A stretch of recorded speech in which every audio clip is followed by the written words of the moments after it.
eta kulhu. Nah, ieu kulhu lain sabarang eta mukjizat. Kulhu teh mukjizat geus lamun urang talar kulhu eta bae dibulak-balik. Lamun urang maca kulhu dibulak-balik ulah loba-loba 200.000 bae. Tuh sia mah jubeu bae. Maca Quran mah kulhu. Baca kulhu 200.000 haram ka neraka. Atakah ngaranna? Bentak siapkeun tasbihna. Asal peting jam 12 hudang mandi wudu salat langsung maca kulhu datang ke subuh.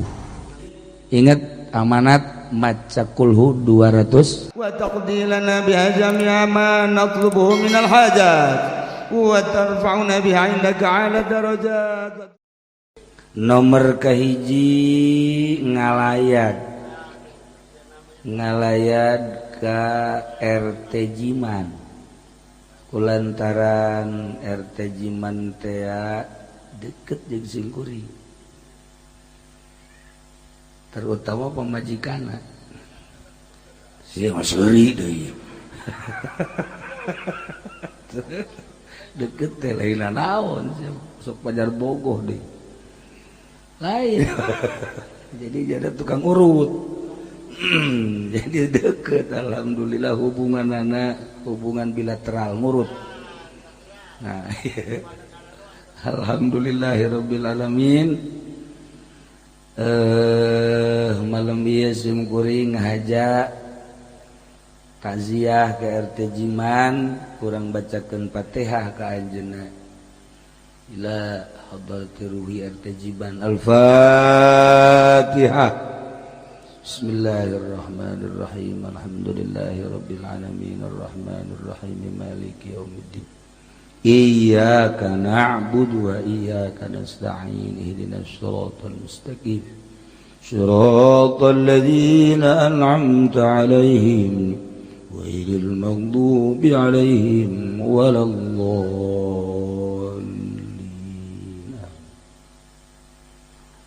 Nomor kedua orang maulidan patali jeung iman urang ka Allah, iman urang ka Kangjeng Rasulullah Muhammad sallallahu alaihi wasallam. Ku iman ka Kangjeng Nabi sanajan peuting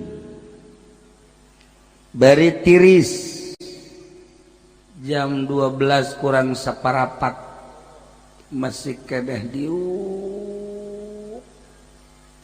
Ieu tanda iman, tanda cinta. Lamun teu cinta ka Kangjeng Nabi titah diuk di dieu jeung moal daek. Moal daek ieu tanda iman mantak geus pol ieu iman.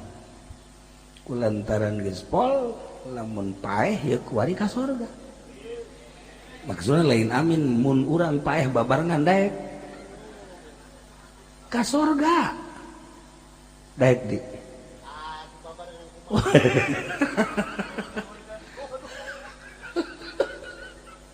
kuari bakieu dibere umur 5 tahun deui tapi can karuhan ka surgana jeung kuari mun paeh ka surga daekan kuari teh daekan ke jibat saya nggak jawabnya dik daun tuh panjang-panjang umur maksudnya hayang naon tuh kan Kangjeng Nabi diciptakan ku Gusti Allah ternyata orang jadi sabab kana ayana dunia bow. Cek Gusti Allah laulaka lama khalaqatul aflak. Lamun teu aya anjeun Muhammad, lamun teu aya anjeun Muhammad kula moal nyieun jagat raya. Mun eueuh Kangjeng Nabi moal aya Haji Rusdi. Mun eueuh Kangjeng Nabi moal aya Haji Adang. Mun eueuh Haji Rusdi moal aya Bijam Sinah. Bijam Sinah. Tah ieu kusabab ayah Kangjeng Nabi ayalah langit, ayalah bumi, ayalah urang nu paling indah ayah sorga jeung ayah neraka. Justru Kangjeng Nabi diutus ke alam dunia teh, inna arsalnaka syahidan wa mubasysyiran wa nadhira wa da'iyan ilallah wa sirajan munira wa da'iyan ilallah biidni wa sirajan munira. Mantep. Teu wauh jeung Kangjeng Nabi na jarakna ge jauh ke Madinah. Teu wauh ka Kangjeng Nabi mah mulya urang mah hina. Tapi sinar Kangjeng Nabi ya Allah, ieu nyorot ieu ka lembur ieu. Ieu kasorot, Masya Allah. Cek kula ieu karasep ieu. Karasep ieu garelis. Malam ieu balik mah jarore deui. Jarore ieu sabab ieu bakal sorot ku sinar Kangjeng Nabi malam ieu jadi gelis. Tadi kita ditanya awe dangtung di ditu caka jerus si gelis amat. Asli mah jore di. Lantaran kasorot ku sinar Kangjeng Nabi jadi gelis. Nah malam iya beungeut ieu sebenarnya mah beungeut asli apa lain sih. Di kadang karucem kieu ieu bangsa beungeut kredit ka jenggok mah. Tah iya. Ya, tapi kasorot ku sinar Kangjeng Nabi kan tadi dibaca anta syamsun, anta badrun, anta nurun fauqa nurin, anta iksiru wa ghalli, anta misbahus sudur.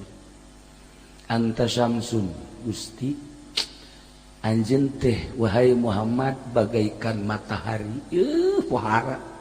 Anta badrun bagaikan bulan. Kangjeng Nabi na secara zahir geus teu aya, tapi sinar Kangjeng Nabi na nyorot ka dieu. Oh. Jadi cararaan. Caang ku lampu, caang ku iman. Caang. Kadeuleuh lah jelema sinar Kangjeng Nabi mah ulah sambarangan, gagah bedas. Da ieu teh urang berkat sinar Kangjeng Nabi anu nyorot ka lembur ieu khususna, nyorot ka dada urang diuk simpul mengharapkan syafaat Kangjeng Nabi urang, Kangjeng Nabi Muhammad sallallahu alaihi wasallam. Kangjeng Nabi dilahirkeun ke alam dunia dibawa ku malaikat. Malaikat teh mawa Kangjeng Nabi diais ku malaikat, dibawa ti masyriq ka maghrib, dibejakeun hadza malihul kaun, hadza Muhammadu. Ialah Muhammad anu jadi keistimewaan, anu jadi keindahan, anu jadi harapan manusia. Eta teh ku malaikat dibawa, ternyata orang malaikat eta mampir di lebur ieu. Baheula teh mampir di dieu malaikat. Dibejakeun, hei Haji Jamsinah. Bijam sinah jadi haji tancan. Encan. Bijam sinah, ye hadza malihul kaun wa hadza Muhammadu. Diterima ke orang di alhamdulillah. Ieu urang teh berkat malaikat baheula transit di kampung Cilongok di dieu kuari karasakan ku urang. Masya Allah, ieu berkat sinar Kangjeng Nabi urang, Kangjeng Nabi Muhammad sallallahu alaihi wasallam. Sakicep malaikat ti masyriq ka maghrib ngabejakeun bahwa ieu teh malihul kaun, ieu teh hadza Muhammadu. Boga kaistimewaan Kangjeng Nabi teh diturunkeun ke alam dunia neuk ngaroba sesembahan. Nu tatadina sesembahan teh ka batu, tatadina sesembahan teh ka kayu, tatadina sesembahan teh ka makhluk, tatadina sesembahan teh kana material. Nah dirubah ku Kangjeng Nabi, sesembahan anu asli mah khaliqus samawati wal ard, pangeran nu nyiptakeun langit jeung bumi. Dirubah ku Kangjeng Nabi. Atuh ngarobah sesembahan teh teu sambarangan. Oh, Abu Jahal teh reaksi dek ngabunuh Kangjeng Nabi.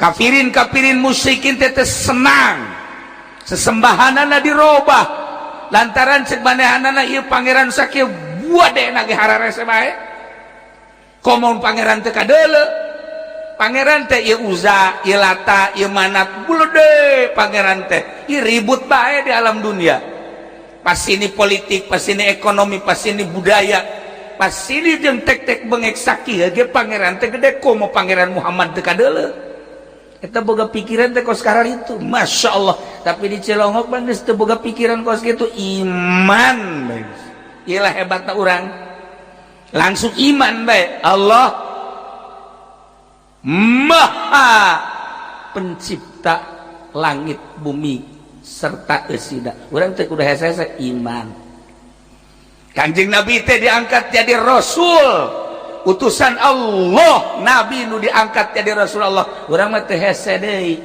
iman mantap lamun di akhirat teh ka surga mah nya ka surga urang lantaran iman ka Allah iman ka Kangjeng Rasulullah Muhammad sallallahu alaihi wasallam nah iyalah Kangjeng Nabi dakwah di zaman Kangjeng tepikeun ka ayeuna teu eureun-eureun dilanjut ku para sahabat ku para tabiin ku atba tabiin dilanjut ku para ulama-ulama alhamdulillah tepi ka ayeuna mantak sing hade iman urang ka Kangjeng Nabi sing hade pelakeun di jero hate bukakeun hatena teh mun aya peso mah sesuaikeun heula ya jeung iman asupkeun ka dieu teh ka tutupkeun deui kan mantep jadi ulah pudar iman teh di jero ieu ya Allah ya Rabbi nah ieu Kangjeng Nabi diutus ke alam dunia jadi rasul diangkat ku Gusti Allah ngabogaan mukjizat anu nomor kahiji nama Al-Qur'anul Karim geus lamun urang talar Quran berarti eta geus lain jelema leutik atawa ulah saquran lah loba teuing saquran mah Yasin lah Yasin lain jelema sambarangan udah cenah Kiai Yasin mah panjang teuing tabarok atuh tabarok ge cenah panjang teuing Kiai teh mah amaya tasaalun eta deui cenah carang geus batu sabihis sabihis ge cenah panjang teuing ieu mah udah nu talar rasana ieu talar nah ieu beta kulhu dah ieu kulhu lain sabarang eta mukjizat kulhu teh mukjizat geus lamun urang talar kulhu eta bae dibulak-balik lamun urang maca kulhu dibulak-balik ulah loba-loba 200.000 bae tuh sia mah jube bae maca Quran mah kulhu baca kulhu 200.000 haram ka neraka atakah ngaranna bentak siapkeun tasbihna asal peting jam 12 hudang mandi wudu salat langsung baca kulhu datang ke subuh ngomong doang ye menang tilu heuh aya bae 200.000 jelema nu maca kulhu menang 200.000 saumur hirup moal ka neraka nah bentak oleh-oleh nah urang malam ieu nya malam ieu ibu oleh-olehna bapak geus bae maca kulhu salila hirup 200.000 catet sapeting misalnya menang 50 catet di lawang 50 keisukan 50 keisukan deui turun lantaran tunduh 20 itu karak 120 malam kaopat tunduh 10 asana drangka paeh ieu mah teu anggeus ieu mah 200.000 haram ka neraka ya Allah ya Rabbi jadi sanajan ka neraka moal panas itu mah gara reheng kabeh anu sejen mah gara reheng haji Rusdi mah basa we jadinya mah di neraka ge nasbeh bae kieu belain amin di neraka ge nasbeh tiis ditaranya gue di kunaon sih bisa jadi tiis berkat di dunia maca kulhu 200.000 jadi teu panas dek ngabuktikeun bahwa neraka teh seuneuna eleh ku kulhu 200.000 Masya Allah geus jeung urang Cilongok mah teu kudu salat maca kulhu bae 200.000 terus ulah sholat ulah naon kulhu bae itu salah goblok. Tetap sholat dan baca kulhu 200.000.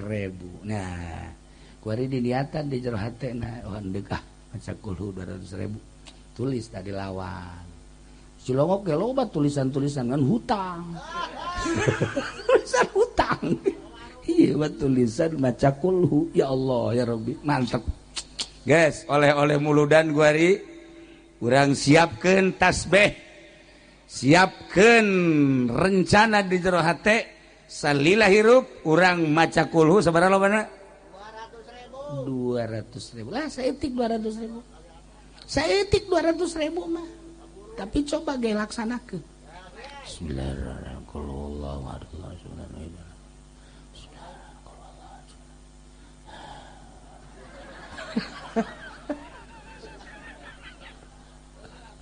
cak pamajikan ke haji ke mana sih teh soran tadi mah aya soran orang kieu waduh budak mabok kulhu ya teu kuat beda lamun urang nonton TV kieu bisa penting kuat tapi lamun urang maca kulhu ya maca kulhu 3 4 5 ieu kos aya aibonan we mata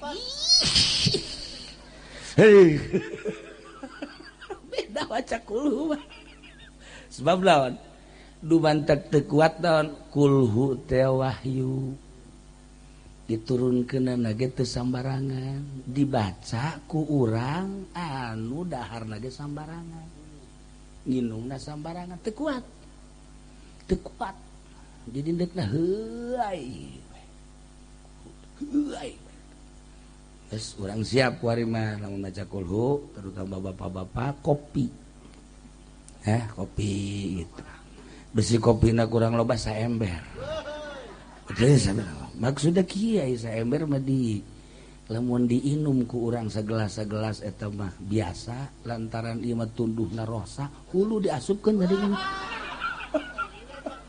mal tunduh teh mah jadi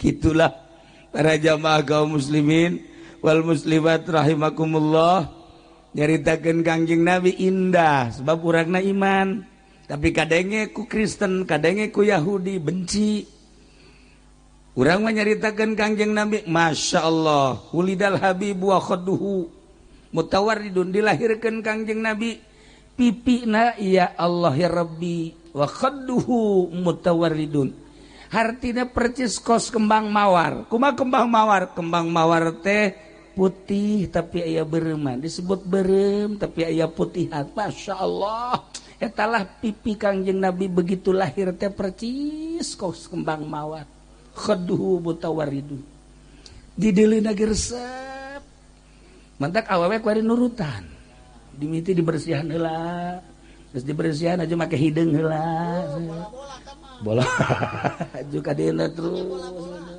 kayak mulai di berem-bereman gitu. Aja lo bating beremna kos betas ditinju ku Muhammad Ali tak iya hayang bagus seperti Kangjeng Nabi ya Allah wan nuru min wajanatihi ya tahu cahayana anu luar biasa ilah kelahiran Kangjeng Nabi mun dicaritakeun eta hubibal ulidal habibu nu tadi dibaca teh Allahu li ni'mal wali sallu ala hadzan nabi Muhammad ulidal habibu khadduhu mutawarridu wa nuru min wajanatihi yatawaqqadu terus panjang ka dituna ieu mah hiji bae tah kana mujizu yusufin ikomisihi itu dah naon nu talar imah budak dibawa ge ta Allah idzal mauludu minhu azyadu Kangjeng Nabi dibere mujizat lain sakadar mujizat-mujizatan mun dicaritakeun mujizat Kangjeng Nabi urang bakal tercengang. Ieu mah Kangjeng Nabi Yusuf baheula dibere kahebatanana teh kasep. Kasep. loba jelema awewe nu neuleuh Kangjeng Nabi Yusuf ku kasep-kasepna keur lapar jadi seubeuh. Gering neuleuh Kangjeng Nabi Yusuf cager. Di Cilongok jelema anu cager neuleuh Haji Rusdi gering. Gering tibalik. Ieu neuleuh Kangjeng Nabi Yusuf teh cager. Kehebatan wajah Kangjeng Nabi Yusuf ibarat samangka dibelah dua, sabelah ku Kangjeng Nabi Yusuf, sabelah deui ku urang kabehan. Untung aya irungan ge urang. Untung aya halisan ge urang. Kangjeng Nabi Yusuf mah sabelah ku sorangan. Geus moal aya dua Kangjeng Nabi Yusuf mah kasepna. Tapi kasepna membawa fitnah. Kangjeng Nabi mah kasep tapi membawa damai. Kangjeng Nabi Yusuf mun dicaritakeun fitnahna datang ka dibunuh bebejana ku dulurna. Geus dibunuh padahal mah henteu. Diangkat di sumur dibalangkeun ka sumur dijual jadi abid. Geus kitu terus dibeli di kerajaan. Dipake kahayang deui ku Siti saha Zulekha. Siti Zulekha teh deui ieu teh ratu teh bogoh ka Kangjeng Nabi Yusuf lantaran kasep. Siti Zulekha nu sakitu jadi ratu kieu bae aya isuk-isuk geus biasana nyarap ieu mah asal neuleuh Kangjeng Nabi Yusuf teh cageut. Kacaritakeun saminggu teu dahar teu gering teu naon. Teu gering teu naon. Nu gering neuleuh Kangjeng Nabi Yusuf teh jadi calalager. Kasepna lain lalagaan. Seubeuh beuteung neuleuh nu kasep. Pokos urang neuleuh nu geulis. Keur gering panas neuleuh nu geulis cager. Covid neuleuh nu geulis cager. Cager. Tapi lamun urang cager neuleuh Haji Rusdi Covid. Dibalik. Ieu beda penyakit teh anyar-anyaran. Iklah Kangjeng Nabi Yusuf. Ieu mah keur carita kieu we. Nyencerikan Kangjeng Nabi Yusuf bapakna nu ngaran Kangjeng Nabi Yakub alaihissalam. Cerik teureun-eureun datang ka penglihatanana pudar teu neuleuh. Masya Allah. Panjang mun didongengkeun ieu mah deuk caritakeun teh mukjizat Kangjeng Nabi Yusuf. Begitu Kangjeng Nabi Yusuf jadi raja di Mesir. Kelaparan kan di negara mamana nu boga gandrung korma kageteun sebab cek kakakna mah Kangjeng Nabi Yusuf teh geus maot. Korenganan jadi raja. Geus kieu we titip bayinya moal maka bisa manggihan bapak. Ku ari mah ieu be baju komis dibulen bawa ka abah ka ditu. Di jalan kene masih jauh ka imah Kangjeng Nabi Yakub geus kieu bae sesegitan Yusuf geus kaambeut cenah ieu ku abah padahal bajuna keur di jalan kene. Sesengitan Yusuf geus kaambe meuki deukeut beuki seuri beuki deukeut senyum Kangjeng Nabi Yakub barang datang ieu anak-anakna nu tadina nipu bahwa Yusuf teh dibunuh ternyata henteu menta hampura ka bapakna barang menta hampura geus masalah atuh nabi ieu ngan ieu bae janggakeun bajuna baju komis Yusuf langsung dibuka dikadiekeun baju gamisna set brai bentak. Mukjizat Kangjeng Nabi Yusuf komisna bisa ngabentakeun jelema nu buta. Di Cilongok aya tanu cager dipakean sorban ka Haji Rusdi buta tetep dibalik tuh mah.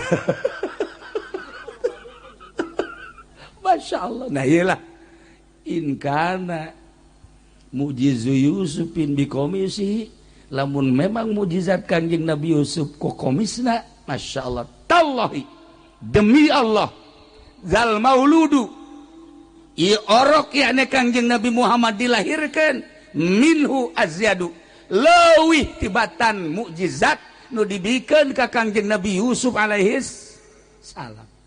Urang nyaritakeun mukjizat Kangjeng Nabi ya Allah ya Rabbi pohara diantarana ieu Raja Habib ngiriman hadiah tiaman dipuatkeun kana onta diiring ku penggawa-penggawan datang ke Mekah kapanggih jeung anak buah Abu Jahal. Cik anak buah Abu Jahal, ieu rombongan ti mana? Yaman. Rombongan ti Yaman ti mana? Ti kerajaan Raja Habib. Ieu mawa naon? Mawa hadiah. Jang saha ieu? Jang Muhammad Rasulullah. Hei, di Mekah mah nu tenar we lain Muhammad. Ya, bos kula. Saha? Abu Jahal. Geus ieu bilukeun bae, bilukeun ulah jang Muhammad jang Abu Jahal bae. Ih, kula mah dititah lagi ieu teh tuh ti ditu teh jang Muhammad teu bisa. Mekah mah nu ngageugeuh Mekah, kepala suku Mekah Abu Jahal, bilukeun jang Abu Jahal bae. Teu bisa cek beuna ieu mah jang Muhammad bae, ribut. Sageuna ribut, Abu Jahal dipanggil. Abu Jahal ngomong, "Ieu ti mana?" "Ti Yaman." "Ti saha?" "Kiriman Raja Habib." "Jang saha?" "Jang Muhammad." "Ye. Ieu ngaranna Abu Jahal nu ngageugeuh Mekah." "Enggeus ieu mah jang kula teu bisa." Cek anu ngirim, cek nu dikiriman tetep ieu mah jang Muhammad bae. Ayeuna ribut, sanggeus teh ribut utusan Kangjeng Nabi datang ka dinya. "Kuari mah kieu bae." Cek Kangjeng Nabi ulah hese-hese, isuk urang kumpul kabeh. Engke urang tanya onta, lamun eta onta ngomong jang Abu Jahal, los jang Abu Jahal. Tapi lamun eta onta ngomong jang Muhammad, berarti jang kula. Siap dah Abu Jahal? Siap. Isuk urang kumpul, hadiran ke seluruh Arab. Seluruh orang Arab. Jadilah isuk teh kira-kira bangsa jam 8. Ieu teh dek nanya onta. Boh, eta Abu Jahal langsung begitu boga perjanjian kitu. Langsung datang ke pangeran.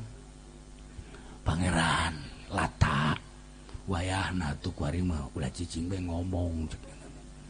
Ngomong, "Ye, ulah ngisin-ngisin Abu Jahal. Coba tuh mere penerangan isuk onta. Mun ditanya ku kula supaya bisa ngomong." "Wah, pangeran lata, pindah deui nyana uza. Kula nyembah ka maneh teh ieu teh geus sabaraha tahu. Haju diminyakan bae teu eureun-eureun. Malah mah make purupuyan. Segala rupa. Heeh. Ieu geus hayang kue bolu-bolu nu mana ge kan dibikeun. Wayahna isuk mun kula nanya onta, wayahna coba onta supaya ngomong. Pindah deui nyana manat. Ieu pangeran nu tilu nu mana bae atuh coba. Ulah cara ricing bae atuh cekiana. Ih, ku aing disembah sia cicing bae. Aya nu ngintip goblok da Abu Jahal. Kono nyerekanan pangeran." Jadi Abu Jahal teh minta perlindungan ke pangeran ada. Guys, isuk benar-benar kumpul. Di hadiran ku ribuan manusia. Pihak Kangjeng Nabi jeung pihak Abu Jahal. Langsung Abu Jahal dipanggil. "Coba Abu Jahal, onta supaya ngomong nu jelas. Ieu ti kiriman ti mana, kiriman ti mana jeung jang saha. Coba." Abu Jahal langsung ka hareup. Onta kunyana diusapa. Onta dedeh teuing nya. "Coba maneh ngomong. Sabenerna maneh ieu dikiriman ku Raja Habib teh jang saha? Jang Abu Jahal apa jang Muhammad?" Onta kigan. Cek Abu Jahal teh, "Coba ngomong ulah hohohan. Ngomong atuh ngomong." Cekna teh diusapan deui ku Abu Jahal. "Wayahna coba ngomong. Maneh teh ieu teh dipuatan hadiah sakieu lobana. Jang Muhammad apa jang Abu Jahal sih?" "Ieu Abu Jahal ieu teh tokoh Mekah. Ieu teh kepala suku Mekah. Wayahna coba ngomong. Coba ngomong." Di hadiran ku kabehan ge nu ngaromong kieu bae. Ngomong moal di onta, ngomong moal di onta. Besi ngomong doang. Eta onta, ulah hohohan. Ngomong. Terus we diusapan deui. Di jam 8 datang ka jam 12. Tetep bae malah ka jam 12 mah hampir diseruduk. Abu Jahal hampir disuruh. Wah, gas Abu Jahal gas. Bahaya ieu mah. onta marah ya onta marah guys dari bagian Muhammad Abu Jahal geus kasangan isin luar biasa bagian Muhammad Kanjeng Nabi kaharep onta kulan cak kabehan teh geus bisa kulan ieu maneh ieu titah ka dieu kusaha ku Raja Habib di mana Yaman maksudna ieu babawaan teh naon ieu hadiah jang saha jang anjeun wahai Muhammad Rasulullah ngomong onta ngomong Masya Allah Karim karak jelema kabeh kaget lantaran Kanjeng Nabi bisa ngomong jeung onta ngobrol jeung onta Haji Rusdi mah awewe ge ditanya teh ngomong eta kurang hadiah puji eta hadiah maka ini roa itu ada asar atuh jangan onta danya awewe bete dek ngomong ka onta pernah nyana ngomong ngajakan ngobrol ka ucing digegel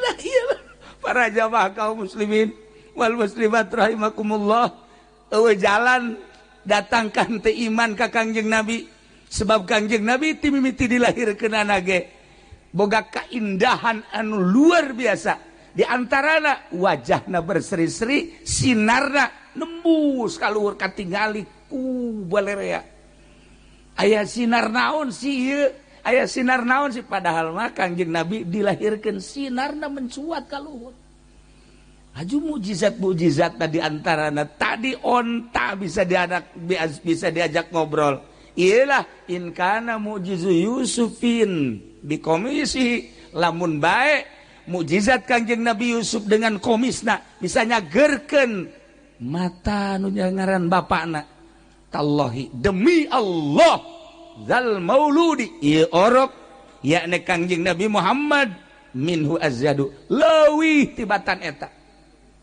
dibawa ku Kanjeng Nabi hadiah teh sehingga dibawa ditinggali ku Kanjeng Nabi Masya Allah ternyata emas segede kieu lain hiji 40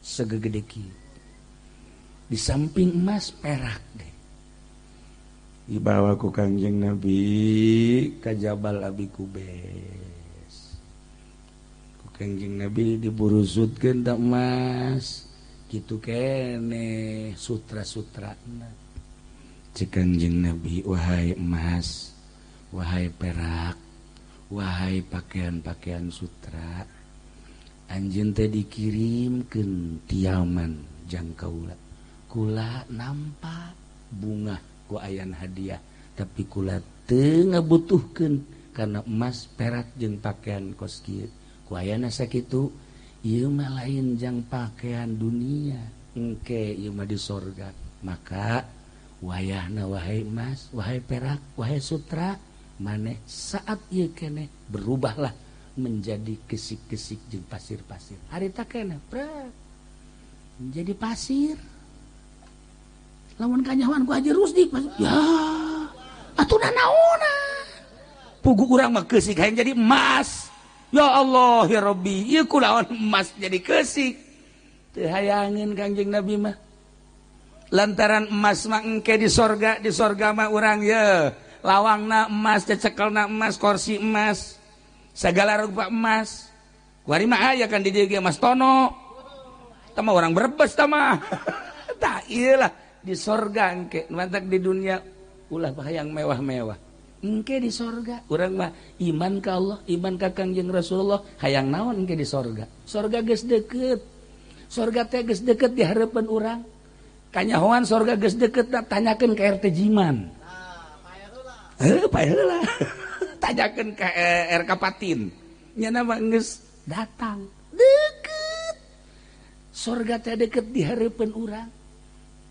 asal dicabut nyawa urang geus ka sorga urang mana meureun urang mana meureun belas seuris ya sia mah bagianna ka ditu kanu kaencapan tah ieu para jamaah kaum muslimin wal muslimat rahimakumullah eueuh jalan jang teu iman ka Kangjeng Nabi lantaran Al-Qur'an geus ngajelaskeun eta lah mukjizat Al-Qur'an geus ngajelaskeun Bukhari geus ngajelaskeun Muslim geus ngajelaskeun berbagai mukjizat kek iraha deui kula jaritakeun tadi nama kan Iran cenah muludan teh endek naon ngaranna berseri lantaran kula kurang sehat atuh kurang sehat jadi penggal jadi tengah ieu bagian salah sahiji mukjizat geus jelas mukjizat Kangjeng Nabi teh di antarana bulan belah dua tarurun maca syahadat kemudian tangkal korma lempang ka hareup maca syahadat balik deui deuk kurang kumaha deui masyaallah karim ieu kuari urang diuk di dieu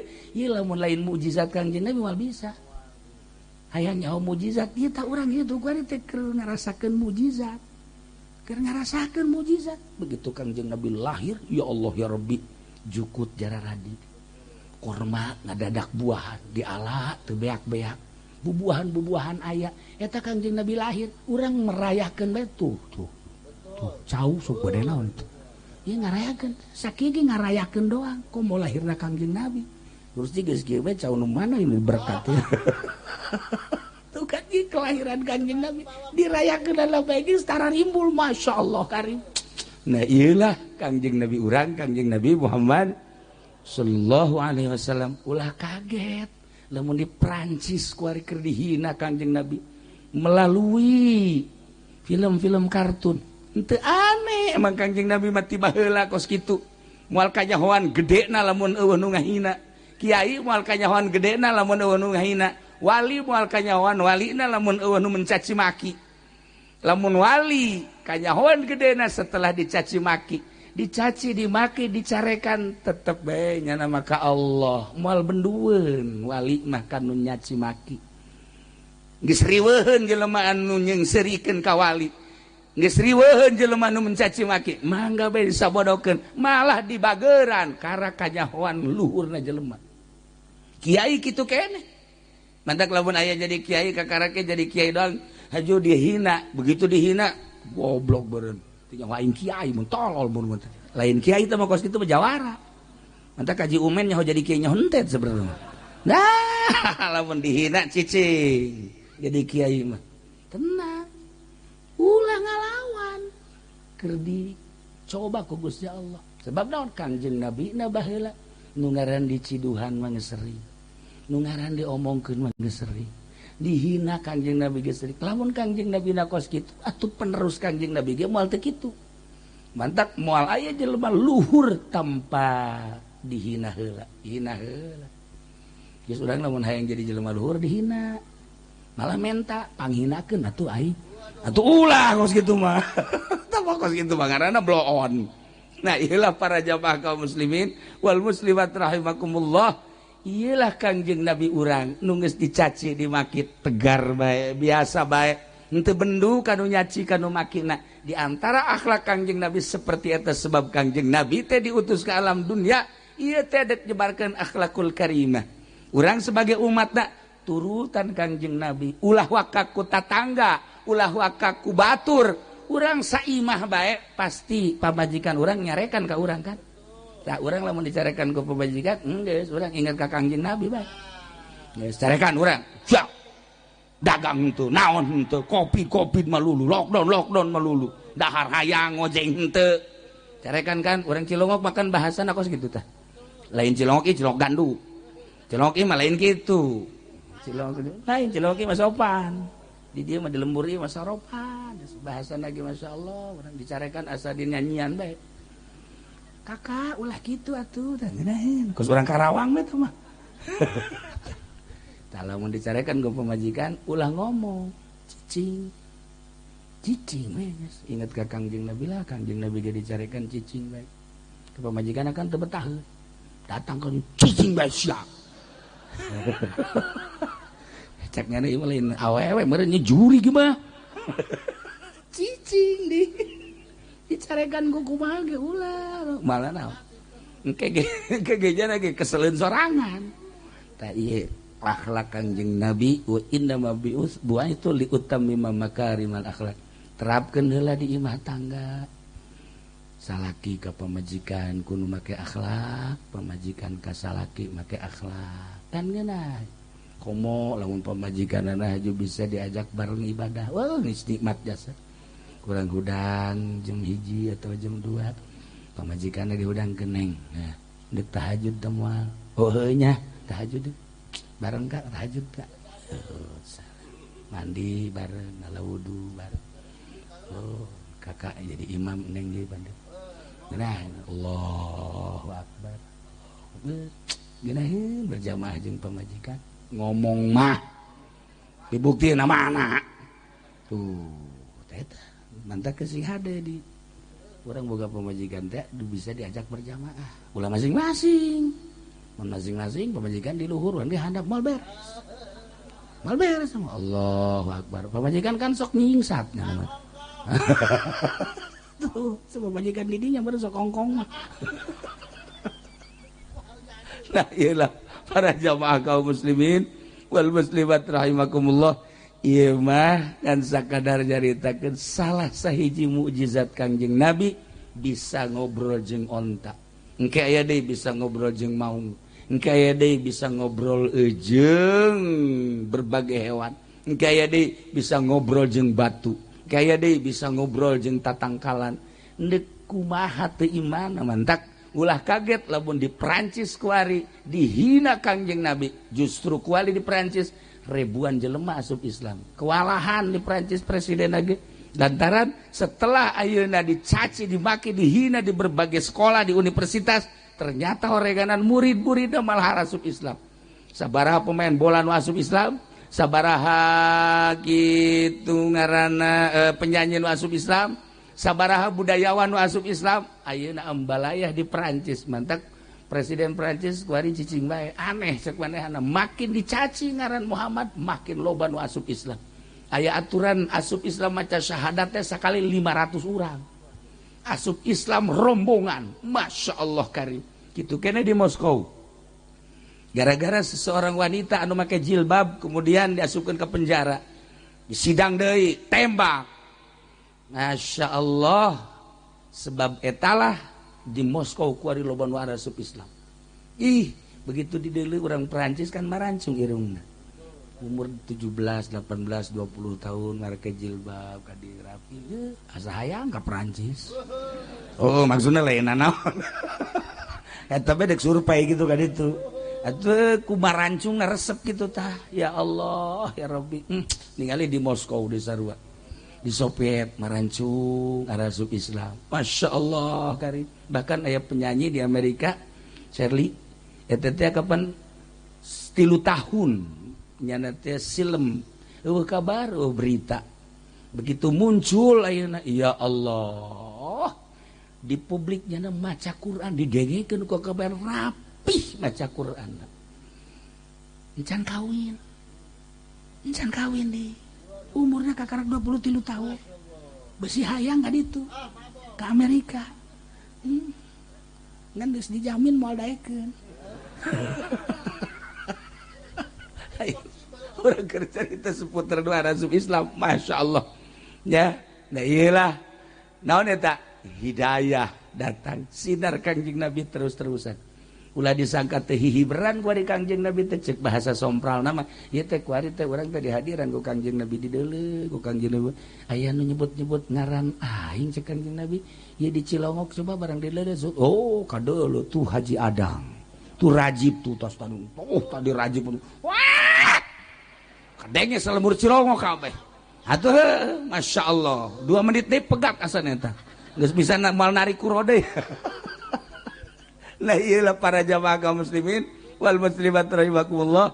Urang sambil hiburan ku cinta ka Allah, cinta ka Kangjeng Nabi Muhammad sallallahu alaihi wasallam. Nah ieu mah ala kadar hiji takziah ka RT Jiman, nomor kaduana urang ngagungkeun ka Kangjeng Nabi Muhammad sallallahu alaihi wasallam atawa dibalikeun nomor kahiji nama maulidan, nomor kadua nama takziah.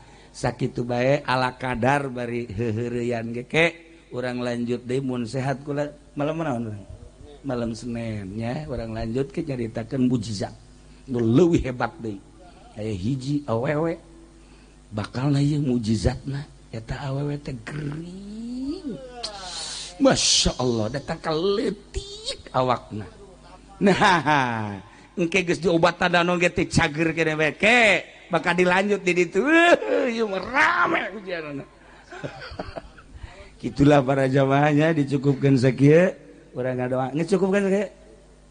aya keneh teh lain maksudna acarana eueuh doa Allahumma shalli wa sallim ala sayyidina Muhammadin fil awwalin wal akhirin wa barik wa sallim wa radiyallahu ta'ala an sadatina ashabi sayyidina Rasulillah ajma'in ya Allah ya rabbal alamin Allahumma arham ummat sayyidina Muhammad Allahumma ajbur ummat sayyidina Muhammad Allahumma aslih ummat sayyidina Muhammad Allahumma farrij an ummat sayyidina Muhammadin sallallahu alaihi wasallam Allahumma anfa'na bima 'allamtana wa 'allimna ma yanfa'una wa zidna ilman wa yaqinan wa zidna ilman wa yaqinan wa zidna ilman wa yaqinan walhamdulillahi ala kulli hal wa na'udzu billahi min kulli hali ahli an-nar Rabbana taqabbal minna innaka antas samiul alim wa tub 'alaina innaka antat tawwabur rahim wa shalli wa sallim